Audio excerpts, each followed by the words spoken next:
Sia l'assessore comunale allo sport Giovanni Amico che il sindaco di Agrigento Lillo Firetto stanno cercando di coinvolgere gli imprenditori locali per far rinascere l'Acragas già da quest'anno. Non occorrerebbero grandi cifre, ma occorrerebbe mettere d'accordo troppe teste.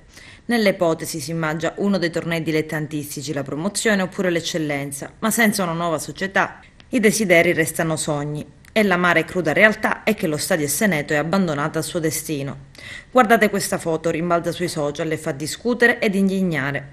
Un campo così non lo si vedeva da tempo. Erbe in ogni dove e situazione di degrado assoluto. Dalle urla che accompagnavano le azioni dei biancazzurri all'abbandono più totale, lo stadio Seneto è stato dimenticato.